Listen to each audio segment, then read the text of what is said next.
Mbola tsy tratra ny tanjona tiana hotratrarina raha ny amin'ny kalitao vokatra ho an'ny asa tanana malagasy. Mbola tsy mifanaraka amin'ny vokatra any amin'ny tsena natiny sy tsena iraisam-pirenena.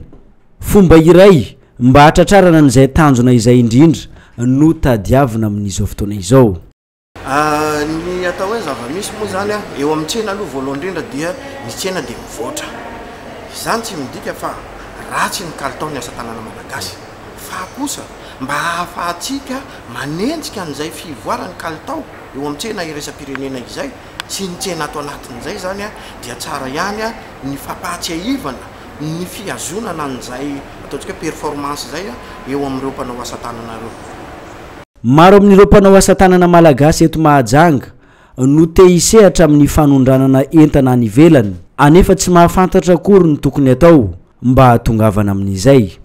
Betsaka amin'ireo mpanao asa tanana ireo sy ireo opérateur ireo nge mba te hisehatra ao anatin'izany antsoina hoe fanondranana produit fait main zany eto Mahajanga, nefa noho tsy fahalalany hoe inona daholo na ny atota taratasy karakaraina na ny birao idirana rehefa hanao an'izany dia lasa karazana blocage zay zavatra izay. Ka manomboka izao zany dia tokony hazava amindry zareo reo zany fa hoe izao tokony atao izao tokony arahana rehefa hiditra amin'izay sehatra izay.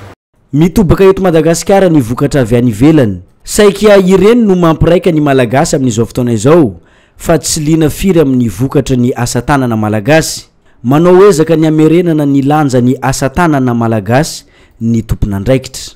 Fampidirana an'ireo mpanao asa tanana antsika reo ao anatin'ny antsoina hoe fenitra, satria raha tsy misy tsy manara-dalàna ianao tsy ao anatin'ny fenitra ianao dia mazava loatra fa alekara foana anao eo amin'izay fifaninanana eo amin'ny tsena izay.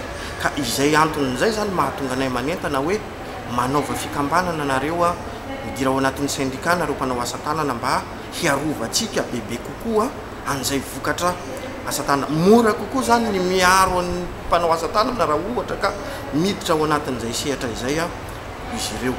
Nisy ny atrikasa momba ny asa tanana malagasy niarahana tamin'ireo mpanao asa tanana teto amin'ny tranoben'ny kolotsaina tamin'ny tapakandro maraina ny alarobia 4 Mei.